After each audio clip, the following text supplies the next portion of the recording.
afternoon. Welcome to Grade 7 Public Speaking. It's my privilege to be your chairperson this afternoon. I would like to share a thought with you. Let your speech always be gracious, seasoned with salt, so that you may know how you ought to answer each person. Our first public speaker is Stian Wissen. His topic is dating.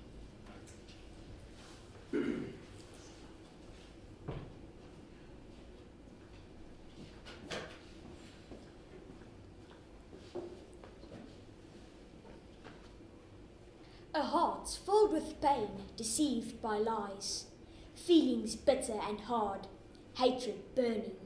Will the tide ever be turning? Even though her heart has been destroyed, life seems so nice to him, he's still enjoying. Chairperson, how serious, how sad, how sorrowful you'd say. Yes, indeed, ladies and gentlemen. This extract of a poem by Orphy Zophie, posted on YouTube on 22 May 2019, made me think, how in the world would I, and at my mature 13 years of age, ever be able to carry the guilt of hurting someone like that? No. However flamboyant, fearless and fierce you might be, my fellow teenager, I say anyone under 16 should not be allowed to date. Because we are not emotionally mature enough to handle the ups and downs of a love relationship. And under 16 is not ready for dating. And academic performances bite the dust. Firstly, I'm going to convince you that the average person under the age of 16 is not emotionally mature enough to handle the ups and downs of a love relationship. In their book, Restoring the Christian Family of 1979, by American pastors John and Paula Stanford, they state that most boys in this age group, I quote, undergo some form of teenage rebellion, while girls, and I quote, throw themselves intensely into a variety of roles, experimenting in order to discover who she really is. They conclude that at this age, both boys and girls are still emotionally too vulnerable for serious relationships. In my age group, I have seen many, a red-eyed girl crying over a 13-year-old wet nose who's now started dating her best friend after throwing her for the dogs. No one under 16 should be allowed to date. In the second instance, and resulting from incidents, forementioned is the matter of relationships. Dr. Arnold Mol, speaker, writer, and expert on parenting, states clearly in his book, Ouerskap is nie kinderspeletjies nie, of 1984, that according to his opinion, dating should only take place in the late teenage years. He states that relationships are harmed, usually due to the secretiveness of the teenager concerned. Uncertainty about how to handle feelings never experienced before causes such a child to keep things from the parents. The result can often be a broken relationship, says Dr. Moore. In conversation amongst my peer group, I have heard of information being kept from the parents several times. The result is always a troubled relationship, all because an under 16 is not ready for dating. Lastly, the ever-important matter of academic performances. In class, all the drama queens gather and faff around the red-eyed girl, while the wet-nosed delinquent is fooling around with his accomplices. Paying attention to the lesson goes for a loop. Rose Welton of Oxbridge Academy writes the following on the website howtoadult.com. On 26 September 2017, the University of Florida states on their website that frequent dating among teens is associated with poor school performance. Watching the red eyes and wet noses, I can relate to this. Chairperson, ladies and gentlemen, it is clear that due to insecurity, immaturity, and an imbalance between love relationships and academic performances, no one under 16 should be allowed to date. So for now, fellow teens, love your dog and hate mosquitoes.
Stian for your dating advice. Next up, we have Carla Kromberg. Her topic is dating as well.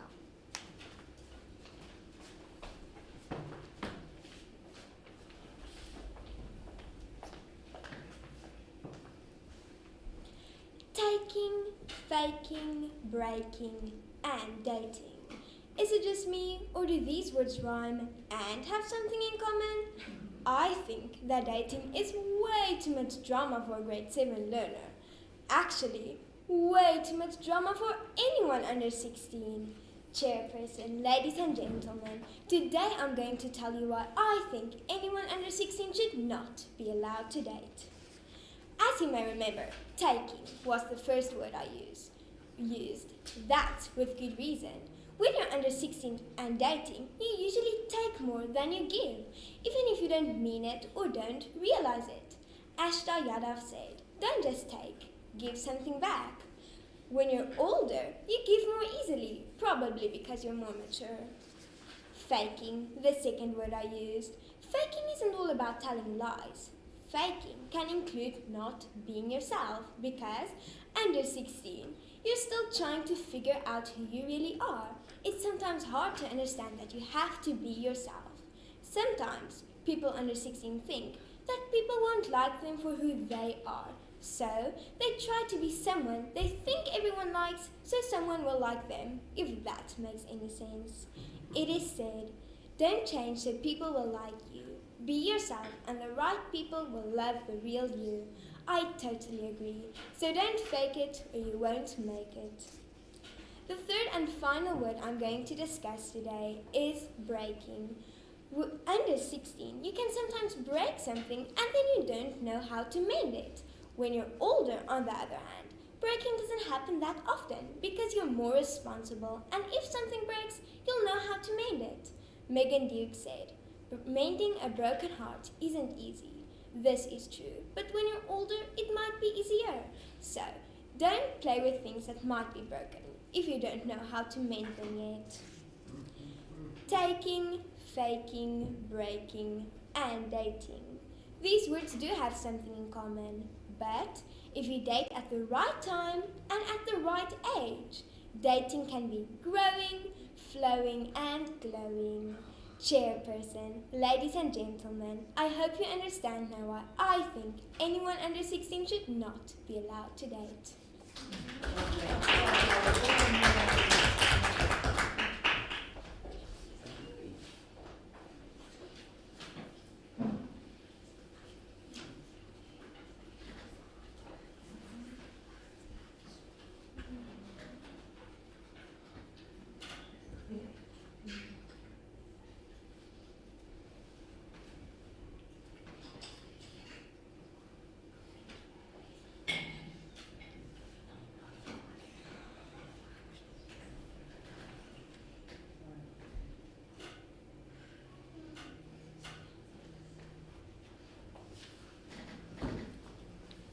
Thank you, Carla.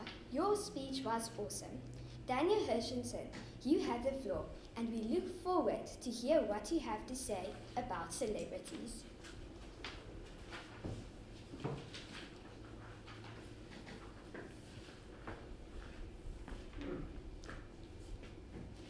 Celebrities who break the law should receive stiffer penalties. Oscar Pistorius, born in Pretoria, became one of the world's top athletes after winning the gold medal for the Olympics and Paralympics. The reason for his fame is that he was a double amputee, having his legs amputated below his knees when he was only 11 months old. But things changed on the 14th of February 2013 when he shot his girlfriend, Riva Steenkamp, dead with a firearm. After a lengthy and very public trial and appeal, publicized on national and international television, he was sentenced to prison for 6 years of murder. But Oscar isn't the only celebrity in our country to headline the news for some sort of criminality. On the 6th of December 2012, rapper named Jub Jub was sentenced to 25 years of murder after a drag race went wrong when he hit and killed 2 school kids.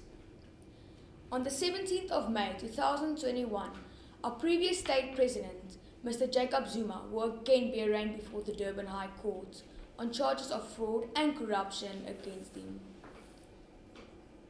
On the 13th of May 2021, the ANC Secretary General Mr. Ace Magashile launched court proceedings to challenge a decision forcing him his position, pending the finalization of charge of fraud and corruption levelled against him. This made me think about the statement that celebrities who break the law should receive stiffer penalties. Or should they? Let's have a look about what the statement really means. In an academic publication from 2004 on ethics and the criminal justice system, published by sagepop.com, sets out to achieve one or more of these following goals. Punishment will stop the commission of further crimes. Punishment tells the victim that society disapproves the harm he or she has done. Punishment discourages others from doing the same thing. And punishment ensures others to obey the law. By punishing someone for a crime, one of the key things we as society want to deter is for other people from committing the same crimes. From a penal perspective, it makes a lot of sense that celebrities who break the law celebrities who are not likely in the public eye should receive stiffer penalties because it makes an example out of them. But is this fair? Just because you're famous, you should receive a harsher punishment? Section 9.1, the Constitution of the Republic of South Africa guarantees everyone the right to be equal before the law. In fact, the Freedom Charter makes it clear that all shall be equal before the law. This means that one of the most important legal provisions in South African law is that we all must be considered equal, no matter our religion, colour, status or creed. If we weigh this provision up with the statement, it is clear that the statement is not fair and contrary of the provisions of the Constitution. We are faced with two conflicting truths. Firstly, that the harsher the punishment of the celebrities enforces the penal values to stop crime. And secondly, the fact that equality before the law is a value that is constitutionally ensured. In my view, equality before the law is more important. It is so important that it forms one of the basic guaranteed rights everyone is afforded in the terms of the Supreme Court of our land. If this is the case, then I must strongly disagree that celebrities who break the law should receive stiffer penalties just because they're celebrities.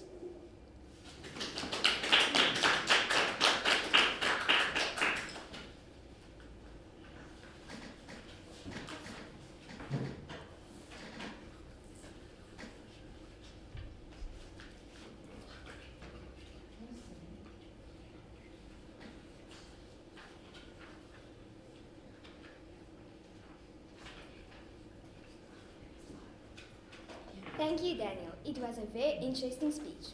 Kiara Lay is letting us in on why advertising is a mind game.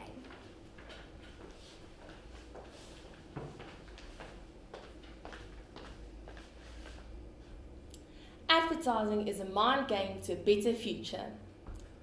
That's B-I-Z-R-R-I-E. That comes to the word from Bazaar. Comes to the word from Bazaar. I am convinced that every adult in this room is going to hate me for the rest of the day for singing this song. Chairperson, ladies and gentlemen, we see advertisements all around us. We see it on billboards and all over the internet. Advertising shapes how we as consumers shop till we drop. Advertising is a game that marketers have nailed to the T. They have advertisements and aren't afraid to use them. Advertising is a complex psychology. It doesn't just influence what we buy, but also how we see the world. Advertising is a mind game, but is it all bad? I'm here today to say, advertising is a mind game to a better future. Let's jump right into my first point. Say say goodbye to the era of skinny models and beach abs. Body positivity is here to stay. Katrina Pascal wrote in an article, Body Positivity and Inclusivity in Marketing Campaigns of 11 August 2020 on the website penji.co that advertisements are paving the way to a more inclusive future.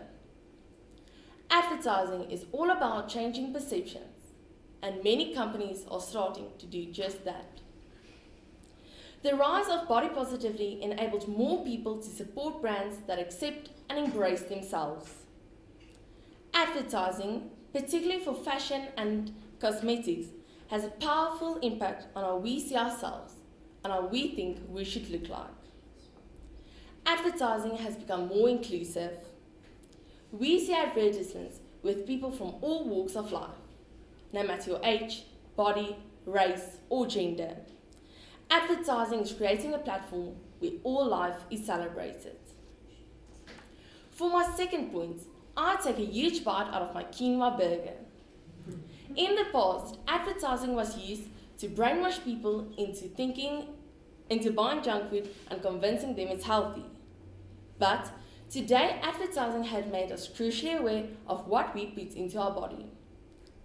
We as consumers have become aware of what we buy and from who we buy. On naturallygood.com, in their article, 6 healthy food ads that are doing it right, of 21 September 2020, it is clear that healthy food is being put in the spotlight. Advertising is advocating for happier and healthier living. Companies are actively promoting healthy food and healthy eating. Even here in South Africa, companies like Checkers and Woolworths are making big splashes with healthy living campaigns and advocating for eating healthier.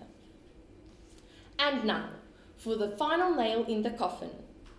Laura Fegley wrote in an article, How Marketers and Advertisers Can Prioritize Climate Change, of 23 September 2019, that it is a new day for Mother Earth.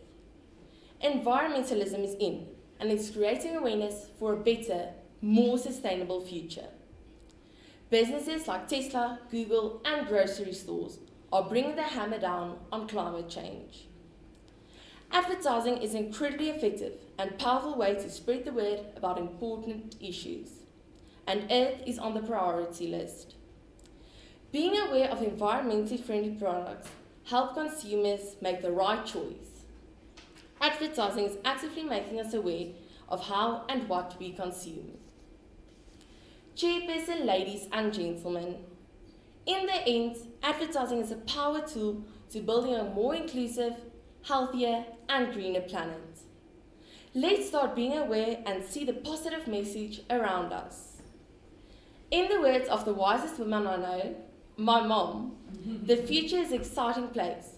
We need to start embracing today.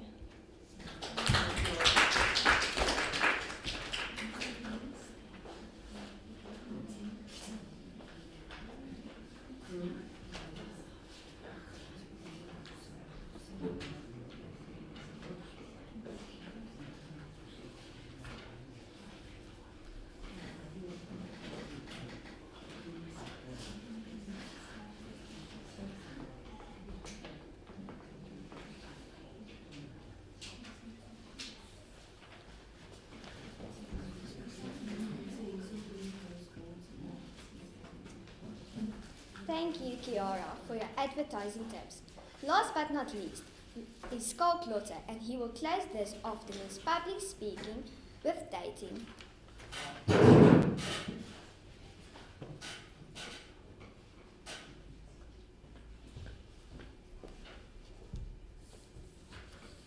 Do not, whatever you do, date before the age of 16. Logic and data tell us dating before the age of 16 should be bound for disaster. It is the ultimate setup, the worst house of cards, the biggest emotional Ponzi scheme. We are growing up too fast. Children should be children. And at 13, I'm still a child, concentrating on having fun, not having a date. According to research, research done by the BBC network, children need time to grow and mostly mature in order to cope with what life throws at them. I agree. We should take back our youth. How on earth will I know what you want in a partner if you don't meet new friends? Single dating is not appropriate before the age of 16. I quote Dr. Eager from Denver. There are so many reasons to stay single. You can ignore all the drama and enjoy the single life.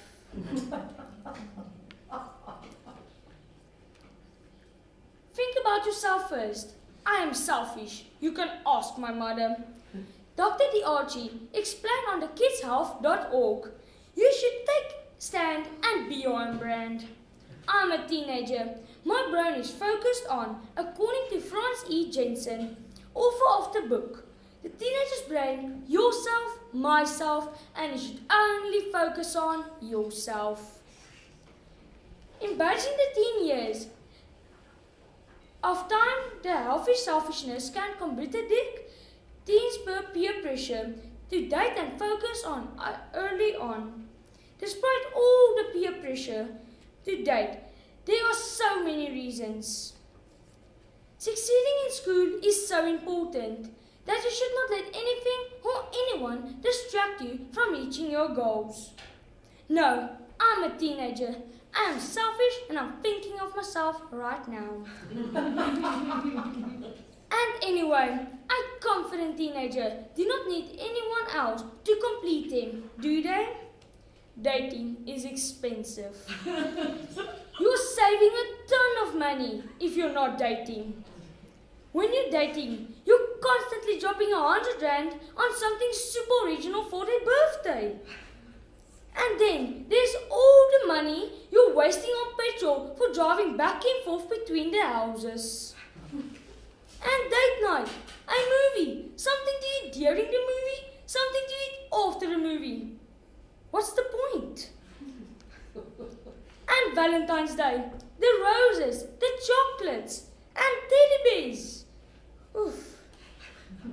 According to a recent study done by The Guardian, teenagers spend more money on someone else. Common sense, I know, but that made me think long and hard. Is it really worth it? No, I think you will agree. Dating before the age of 16 should actually be declared illegal. Thank you.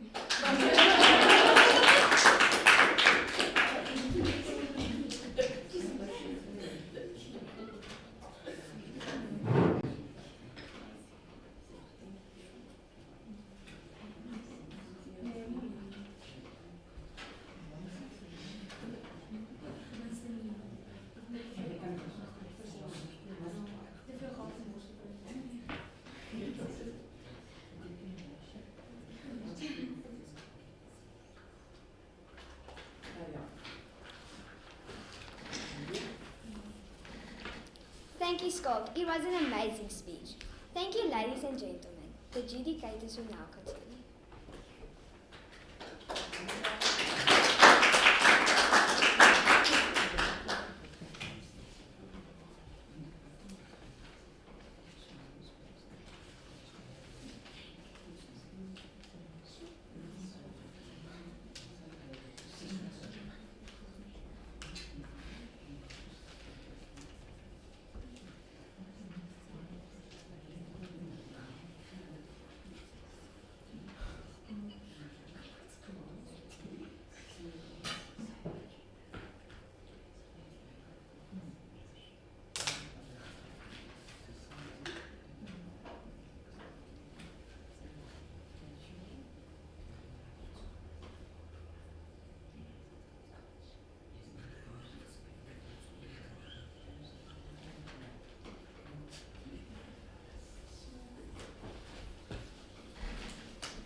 am I in the right position to be seen and to be heard?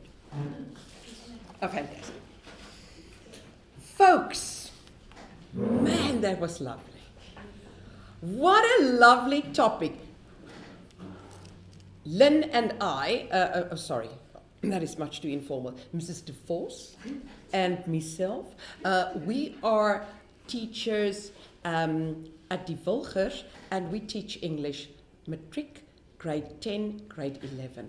And we just want to tell you, we have been informed and are going back with a lot of arguments to tell those grade 10s of ours, what are you busy with? You don't know, because the grade 7s have already told us, dating is out. And I want to tell you, I hope you stand by what you have said here, and when we meet you at 16, you're as fresh as a daisy, because something happens along the way, guys, dolls, when you get involved with the other gender. It is a fender bender. So, folks, that was fantastic. We enjoyed it very much. You're lovely, you're natural, you're delightful. All the things we spoke of were the grade 5s. You did correctly. You didn't go to make your point. You just stood your ground and you spoke the words clearly. And we could hear that you believed in what you said. It was wonderful. It was enlightening. It was a lovely afternoon to listen to you. Folks, just one or two things which we'd like to say. It's not that we're saying you didn't know your speech, but don't get stuck on your cards. That means you're down on them quite often to look down. And be careful when you use a card. A card you must work out so that it comes across naturally. That means I've got my sentence, and in the middle of my sentence I swing my face as if it's the most natural thing. There goes a mouse. I quickly have a look at my page. I carry on with my voice. I don't stop at the end of my sentence. Yes, and there I get my go again. It's like a car. You understand? It gets stuck along the way. No, you just put up your head, you train yourself with your eyes that you go down naturally and you come back up, naturally down, and you come back. That is the way you do it. Be careful also of having a tone, a rhythm in your speaking. La la la la la, la la la la la, la la la. Be careful of singing, because that makes it boring. But the moment you differ, and folks, can I really tell you, if you want to bring across a strong point, you go softer, stronger, and you have longer pauses. I've just watched you right now. When I did that, all 5 of you were listening, because that's how you grab attention. You don't have to go strong. Here's the beast standing, and what I'm saying is the truth. No, it doesn't work like that. I must give this example. I often think of Jesus because he spoke without a mic in front of thousands of people. At one stage, 10,000, because 5,000 were men. So you can imagine the women and children made it more. But they only say 5,000. Men were there.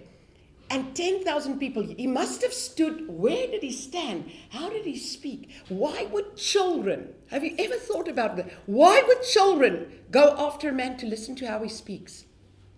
He must have been an amazing speaker.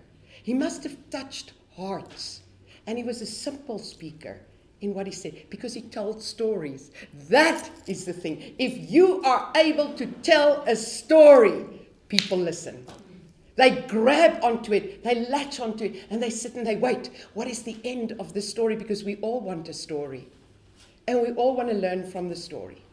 And that was really what we experienced this afternoon. You approached the topics head on. Very good. It was lovely. It made my afternoon, the end of the afternoon, it was just so good to listen to you guys. And what I'm so proud of is you are Afrikaans speaking folks.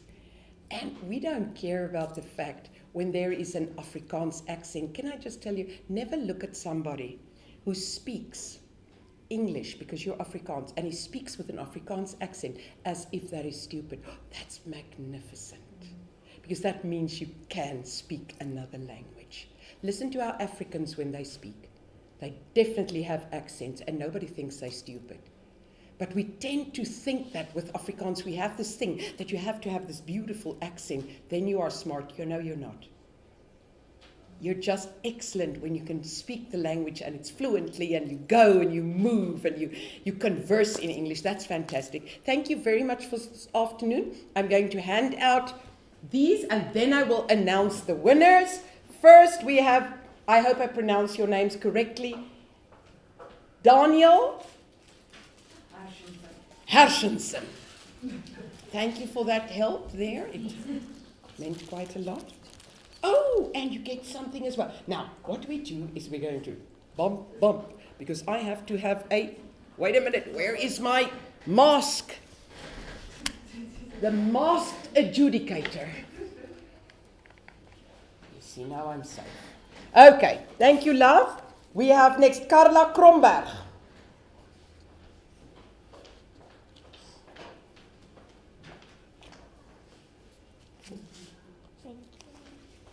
Oh, must I immediately announce these? Oh, is that it? Okay, and then we have in third place, we have Kiara Lowe. Kiara, you have lovely hair. That helped you. Okay, and in second place we have Skalk Lotter.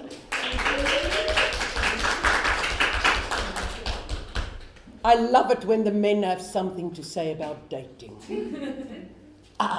Babe. Yes. And then in first place, we have Stian Wissing. Lovely, that was stunning. You stole my heart. But I'm just a few years too old. Thank you so much for this lovely afternoon, and to the parents who work on their children and who encourage them, thank you so much for that. Goodbye. Oh, wait a minute, I didn't give you these. Folks, I kept them, but I'll take them. And for our chairperson. Oh, I don't believe you.